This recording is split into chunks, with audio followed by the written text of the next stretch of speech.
Hola, ¿qué tal? Aquí hay un video o sea, la primera parte de un video para preparar o complementar un poco la preparación de la evaluación 3 de la asignatura de estructura de datos, donde estamos poniendo a prueba nuestras capacidades de programación y comprensión gráfica, considerando plantear un problema, ¿cierto? Al cual yo debo darle solución. En el caso de que vaya por la representación por la programación, perdón, y representación gráfica, o bien de poder comprender el código y poder hacer las interpretaciones correspondientes.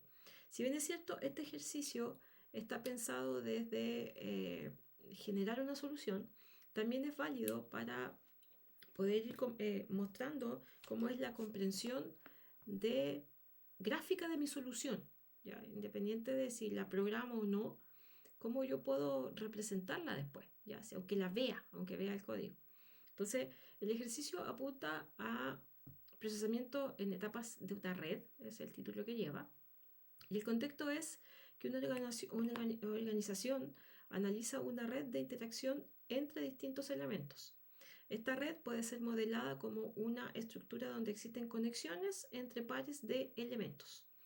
Entonces, eso ya me da una pista respecto del tipo de estructura de datos con la que debo trabajar. Recordemos que tenemos a nuestra disposición para esta evaluación el grafo, el árbol binario de búsqueda, el heap de mínimos, el heap de máximos y la tabla Hatch.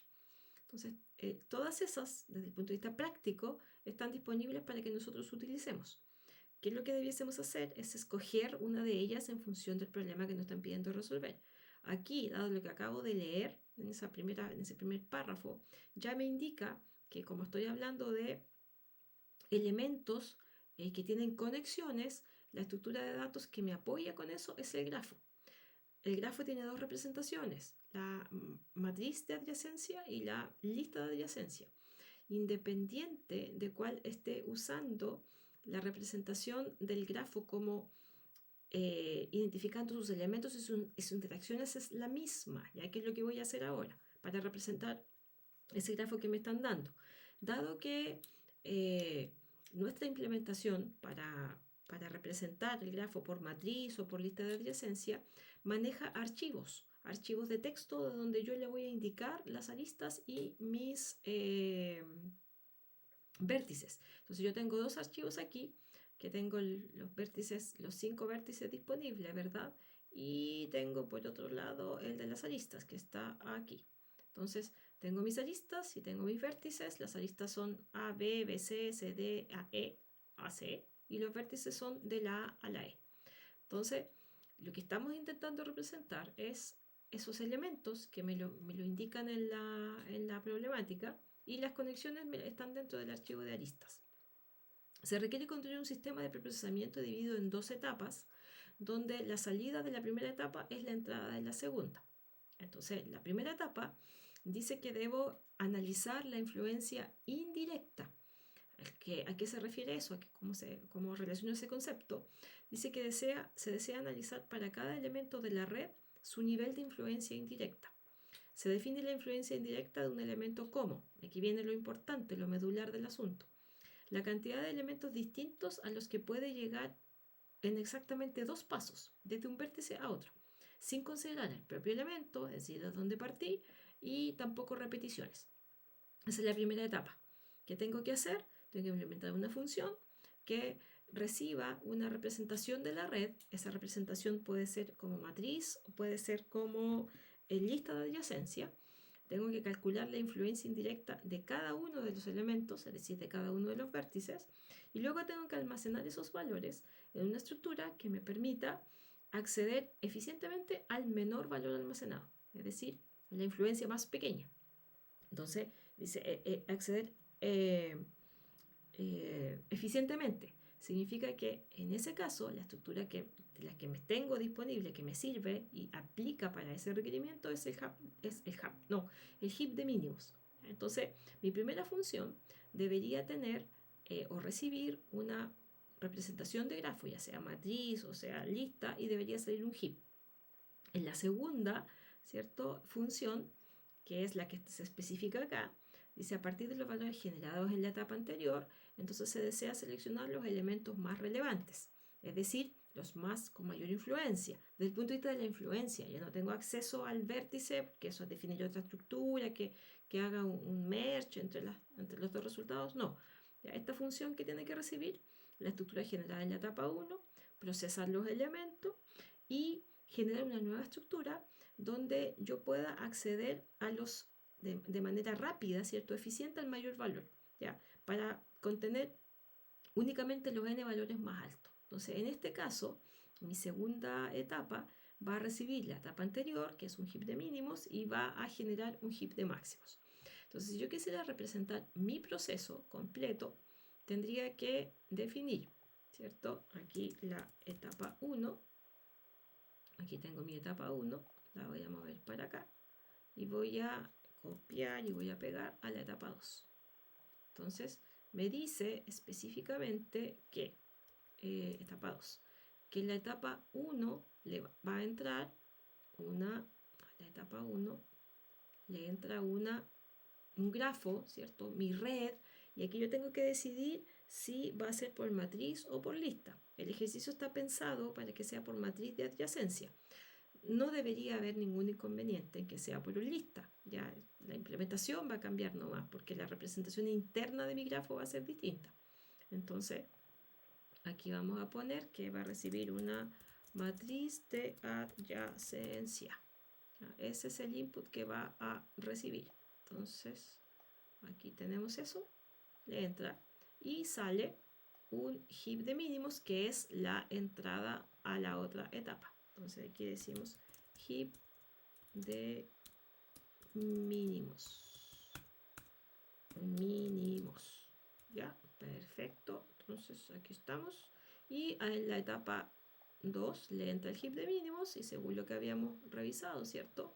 Entraría un heap de máximos. Entonces control V y ponemos el heap de máximos. Me quedó al revés ahí el tilde.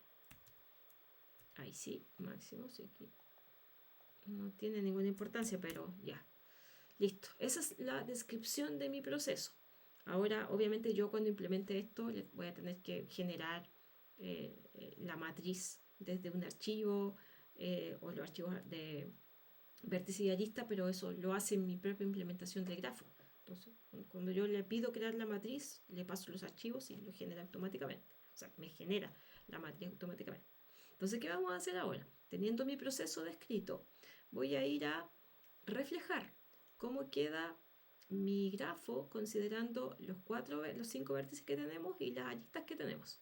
Entonces tenemos 5 vértices, entonces aquí yo voy a dibujar los dos grafos, voy a dibujar el grafo dirigido. Ojo que sin representación, yo solamente lo voy a hacer pensando en los elementos y cómo se conectan. No estoy hablando todavía de una representación, ya porque eso me lo da la implementación. Entonces yo tengo que mirar qué es lo que hace el ver matriz grafo o qué es lo que me devuelve el ver lista de adyacencia. Ya eso no no forma parte de la evaluación, el traspasar lo que la representación de la matriz se ve al papel, digamos. No, yo quiero aquí mirar cómo queda mi grafo como concepto, elementos e interacciones o conexiones entre esos elementos. Entonces por aquí voy a poner el dirigido y por acá voy a poner el no dirigido. Aquí le vamos a poner no dirigido. Entonces, ¿qué hacemos? El grafo dirigido, anoto mis vértices. Mis vértices son el vértice A, ¿ya? Y según mis aristas, voy a cerrar el archivo de vértices. Según mis aristas, aquí están mis aristas, la primera arista es AB. Entonces, voy a poner por aquí el elemento B. Vamos a poner por aquí el elemento B. Y como es dirigido, entonces yo miro la lista y digo, voy de A, porque A, cuando veo una lista, así está la implementación, cuando veo una lista, el primer elemento de esa lista es el origen y el segundo es el destino. Entonces, desde esa perspectiva, como es dirigido, lanzo una flecha con sentido, ¿cierto?, de A a B. Después me dice que mi segunda lista es de B a C. Entonces, yo dibujo o escribo, ¿cierto?, el C como punto aquí, el C, y digo que voy desde B hasta C. Perfecto. Mi tercera lista es de C a D. Entonces, desde C pongo un nexo, ¿cierto? No sé, quiero ver que quede preciso ya, de C a D. Aquí estoy, de C a D. Entonces, pongo el D por aquí y voy a ir desde C a D. Flechita y voy de C a D. Muy bien. Y finalmente, no finalmente, de A a E y después de A a C. Entonces, de A a D, que no lo tengo, lo voy a dibujar. Aquí está. Y, no, perdón, de A a E. Eso dice, ¿cierto? De A a E. Era el que no tenía. Entonces, de A a E, una flechita, desde A hasta E. Y finalmente dice desde A hasta C. Ahí está. Entonces, ese es mi grafo dirigido. Medias exageradas las flechas, pero sentido, ¿cierto? Dirección. Entonces, voy de A a B, de A a C, de A a E. Entonces, miro mis aristas, de A a B, de A a E y de A a C. De B llego a C y de C llego a D. De B llego a C y de C llego a D. Entonces, esa es la representación de mi grafo dirigido, con flechas. Voy a ir ahora del no dirigido. El no dirigido, establezco mi A, ¿verdad? Voy a establecer mi B y voy a establecer el C, ¿cierto? Lo voy a poner por acá, el C. Voy a establecer el D, lo voy a poner por aquí. Y voy a establecer el E, lo voy a poner por acá. Entonces, estratégicamente para que no se me crucen las flechas. E. ¿Ya? Está. Entonces acá tengo una conexión de A a B, esa es la lista que está en el archivo, pero como ahora es no dirigido, yo uno estas dos, pero sin una dirección, porque es no dirigido. Después me decía que estoy entre B y C. B y C, entonces conecto B con C. Ahora, ¿por qué aquí no van las flechas? Porque se entiende, lo habíamos dicho así, eso es nuestra nomenclatura, que si no tengo dirección es porque va en ambos sentidos. Alguien me preguntaba en clase, profe, ¿qué pasa si le pongo la flecha a ambos lados? Sí, también es válido, si te queda más claro de esa forma. Entonces después tenemos aquí CD. Entonces establecemos una conexión entre C y D. En el fondo yo pude haber copiado esto y pegado acá y le saco el sentido, le cambio el tipo de flecha, pero quiero replicarlo porque si me piden uno u otro, no voy a tener la antesala, digamos. Entonces por eso lo estoy repitiendo entre comillas. Entonces está entre C y D, luego entre A y E. Entonces aquí está A y E. Y finalmente entre A y C, que es la última arista. ¿Ya? Entonces si te fijas, las aristas son las mismas. Aquí tengo 1, 2, 3, 4, 5. 1, 2, 3, 4, 5. La diferencia es el sentido, la dirección. Entonces acabo de representar el problema que está reflejado en mi archivo. Yo siempre voy a tener que tener los archivos de prueba para yo poder testear la implementación que me entregan, en el caso de la comprensión gráfica, o la implementación que yo voy a hacer, en el caso de que me vaya por programación. Recordarles que la modalidad de programación igual tiene una componente de comprensión gráfica. ¿Ya? No es que solo programe, tengo que también ser capaz de indicar que lo que yo programé, ¿cierto? Yo lo puedo entender y lo puedo dibujar. ¿Ya? Entonces, esa es la dinámica del asunto. Ok, tengo mis dos representaciones. Voy a ir ahora a escribir el código para poder implementar o representar, ¿verdad?, estos grafos desde el punto de vista de que la máquina lo entienda, es decir, almacenarlo en mi estructura definida para representar a este grafo. Entonces voy a ir a crear aquí un archivo que se va a llamar 1PE de preparación de evaluación. Voy a poner evaluación 3.c. ¿Ya? Entonces vamos a ir aquí y yo ya me percaté, ¿verdad?, de mi análisis anterior, que necesito el grafo, porque voy a usar una de las representaciones del grafo. Voy a necesitar el tab grafo, voy a necesitar el min heap y voy a necesitar el max heap. Entonces, desde esa consideración, yo voy a armar mi main. ¿Ya? Entonces, me voy a robar de aquí mis librerías. Voy a ir a abrir el archivo, el que acabo de crear, el 1P2. Cuando me deje, ahí está, aquí está, 1P3 era. Entonces lo abrimos y aquí pegamos los include de siempre. Los 3, porque son los 3 que yo miré en mi proceso, que son los que necesitaba. No va el árbol, no va el tabla hash, porque no los necesito. ¿Ya? Entonces aquí establecemos el main, ¿cierto? Y esto tenemos todo este tiempo hemos estado trabajando con parámetros desde la línea de la terminal, de la línea de comandos, y eso lo hago usando dos parámetros que tiene la función main, ¿cierto? Que son el argb y el argc. Y acá pongo return 0. Entonces lo que yo quiero hacer ahora es, como la función necesita una matriz de adyacencia, porque así decidí yo que lo iba a implementar, no me lo decían en el enunciado, entonces no hay mucho, o sea, me dejan libertad en ese sentido. Yo aquí voy a optar por la matriz de adyacencia y voy a implementar la función para obtener las influencias considerando esa representación. Entonces, lo primero que quiero ver es si efectivamente yo puedo construir ese grafo y recordar un poquito cómo es que tengo que llamar a las funciones, si es que quiero crear el grafo en cuestión. Entonces voy a definir una variable que se llame matriz de adyacencia, que ese es mi tipo de dato que yo definí. Le voy a llamar gx y voy a llamar a una función que se llama crear matriz grafo. Y a esa función le tengo que pasar, según la documentación, ¿verdad? El número de vértices, no el número de vértices, el nombre del archivo donde están los vértices, el nombre del archivo donde están las aristas y un indicador si es dirigido o no dirigido. Entonces, los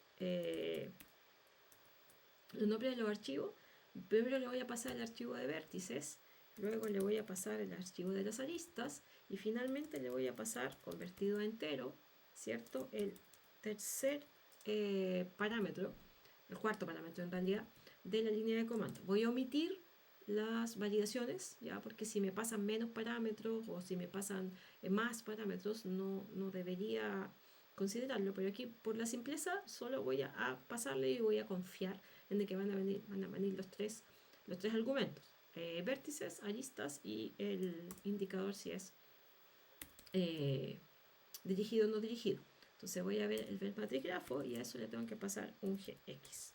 Entonces lo guardo y voy a ir aquí a compilar gcc, ampliar un poquito la fuente a esto, ahí sí, gcc -wall -o 1p3 y el 1p3.c. Recuerden que si estoy por la modalidad de programación, mi código tiene que estar sin warning, tiene que estar ordenado, ¿ya? Si no voy a tener penalizaciones por ese lado, ¿ya? Si voy por comprensión gráfica, el código me lo van a entregar, así que no me pueden evaluar eso, pero sí va a tener peso la comprensión o la representación gráfica que tú hagas de lo que comprendiste. Perfecto, entonces ahora vamos a llamar al 1p3, ¿cierto? Y le voy a poner el nombre de los vértices. Lo tengo en un archivo que se llama vértice.txt. Las aristas lo tengo en un archivo que se llama lista.txt. Y quiero mi grafo dirigido. O sea, si lo quiero dirigido, le tengo que pasar un 1. Entonces, cuando es dirigido, la matriz de adyacencia no es simétrica. Entonces, si tú te fijas y miramos en el diagrama, nosotros cuando tenemos el no dirigido, que ya crea el asunto, ahí sí, no dirigido, y tenemos que queda entre A y B. Entonces, si te fijas aquí en la matriz, el AB queda claramente establecido con un 1. Acuérdate que en la matriz de adyacencia, 1 significa presencia de la conexión, 0 no. ¿Ya? Entonces, como es dirigido, no hay conexión entre B y A. Eso lo habíamos visto en una de las clases cuando vimos grafos. Voy a hacer lo mismo ahora, pero ahora le voy a poner 0, es decir, que lo quiero no dirigido. Entonces ahí la matriz debería quedarme simétrica en función de, si miro el A, que es lo que tienes ahí, dice que está conectado con B, con C y con E. A, B, C y E. Y así miro el resto, B está conectado con A y con C. B está conectado con A y con C. ¿Ya? A diferencia del otro, en donde efectivamente está la consideración, ¿verdad?, de que va en un solo sentido. Listo, tengo mi representación gráfica hecha, ¿verdad?, gráfica del grafo, Y además de eso, ya comprobé que la matriz de adyacencia está bien implementada. Entonces, ¿qué vamos a hacer ahora? Vamos a analizar este concepto de la influencia de cada uno de los vértices. Porque lo que tiene que hacer mi función, la primera, es recibir esta matriz, que ya comprobé que está bien. Entonces le voy a pasar esta matriz y la función tiene que tomar esta matriz y comenzar a calcular la influencia de cada uno de los vértices y guardarlo en una estructura que es de mínimos, según lo que me decía el enunciado. Entonces, ¿qué vamos a hacer? Necesito calcular la influencia de cada uno de los vértices, dice el enunciado de cada uno de los elementos. Entonces, la influencia de A va a ser igual a algo, ¿cierto? Entonces vamos a ir a mirar cómo calcular la influencia de A. Aquí lo vamos a lanzar un poco para acá, porque si no me va a molestar todo el tiempo ahí sí, la ventanita aquí. Ya, entonces la influencia de A. ¿Qué dice la influencia? Está definida en el enunciado como aquellos vértices a los que yo puedo llegar en solo 2 pasos. Entonces, en el caso de A, como es dirigido, pues primero aquí, después tengo que calcular la influencia con este otro lado, con este otro grafo. Entonces, de A qué vértices puedo llegar considerando solo 2 pasos. Puedo llegar al C y a través de B, entonces ese cuenta como 1, ¿cierto? Voy anotando aquí, después lo voy a ir anotando. Luego puedo llegar al D y puedo llegar a través de, entonces C es 1 y el D es el otro, porque al D puedo llegar a través de C. Entonces aquí va 1, a C a través de B, ese es 1, y de A través de C puedo llegar a D. E no cuenta porque es un solo paso, ¿ya? Y son las 3 salidas que tengo. Entonces, de las 3 salidas que tengo desde A, las únicas a las que puedo llegar con 2 pasos son C, y que también puedo llegar de manera directa, ¿ya? Puedo llegar a C a través de B, ahí lo estoy contando, ¿cierto? Y puedo llegar a D a través de C, ¿ya? Y también puedo llegar o sea, puedo llegar a D desde A, pero no es con 2 pasos, porque ahí tengo 1, 2, ahí corté, ¿ya? Entonces llego a D, pero con 3 pasos. Entonces la influencia de A en el grafo dirigido es 2, ¿ya? Entonces ahora voy con la influencia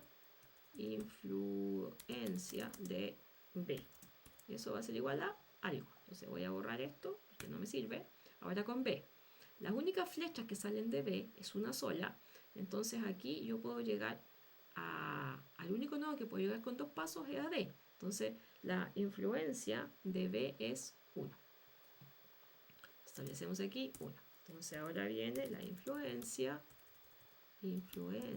aquí arriba no sé qué escribí, influencia, ahí está, de C. Y la influencia de C es, de C la verdad es que sale una sola flecha y con ella no llego a ninguna parte. La flecha llega a D y de D no me muevo, así que la influencia de C es 0.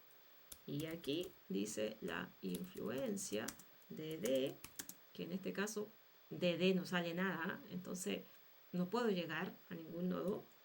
Y finalmente la influencia de E es igual a 0, ¿ya? Eso son las influencias considerando el grafo dirigido. Entonces, ¿qué hacemos ahora? Calculamos lo mismo, pero con el grafo no dirigido. Y aquí el asunto cambia, ¿ya? En el sentido de que, voy a mover para acá, que como no hay dirección, o sea, no es que no haya dirección, miento, la dirección va en ambos sentidos. Entonces, se complejiza un poco más. Entonces, por eso lo decía hace un rato, que cuando yo calculo algo o tengo una operatoria sobre el grafo, muchas veces el resultado va a ser distinto si el grafo es dirigido o si el grafo es no dirigido.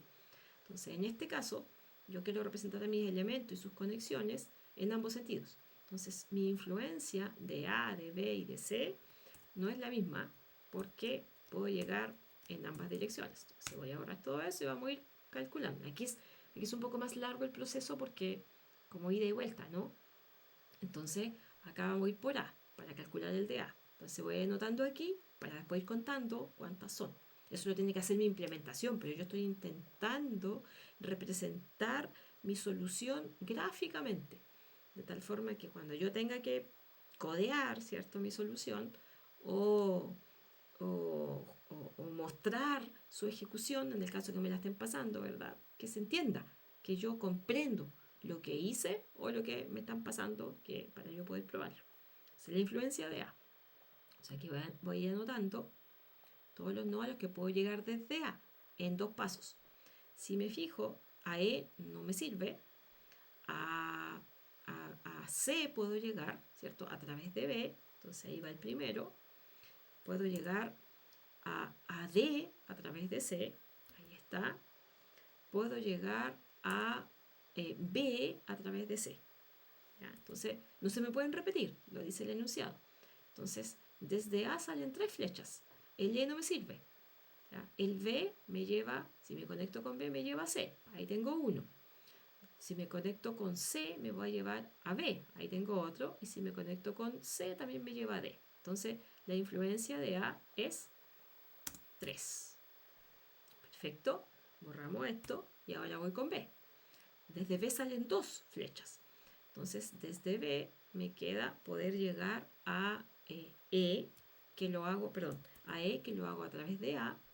Puedo llegar a C, que lo hago a través de A también, ¿cierto? También puedo llegar de manera directa, pero no me sirve porque son 2 pasos. Entonces aquí puedo llegar a D y puedo llegar a D a través de C y puedo llegar a través de C. Entonces, mi influencia en el caso de B son esos 4 valores que están ahí. Entonces, influencia de B es 4. Si se fijan, ya cambió. Ya cuando yo tengo el grafo dirigido, mi resultado, cuando yo pruebe esto, tiene que ser completamente distinto si lo pruebo con el no dirigido. Y para la prueba tienen que ser súper precisos en eso. Sobre todo si vamos a trabajar con un grafo, ¿cómo lo estoy representando? Si es dirigido, si es no dirigido, porque los resultados en un 90% de las veces es distinto. Porque son estructuras distintas, son situaciones distintas. ¿Ya? Estas conexiones de A a B y de B a A claramente implica doble dirección y eso cambia, en este caso, en casi la mayor parte de los casos, radicalmente el resultado. Entonces ahora voy con C.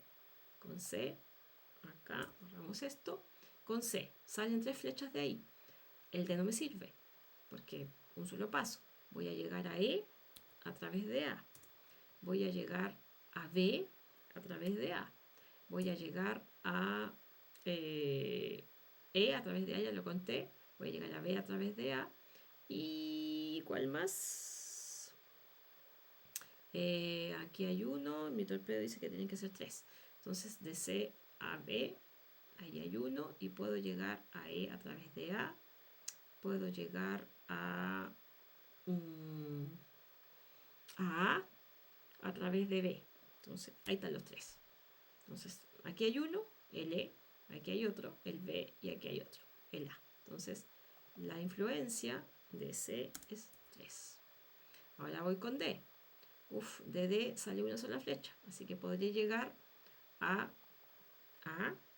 través de C, puedo llegar a B a través de C, y nada más. ¿Ya? Porque el resto, puedo llegar a E, sí, pero es más de 2 pasos. Entonces, la influencia de D es 2.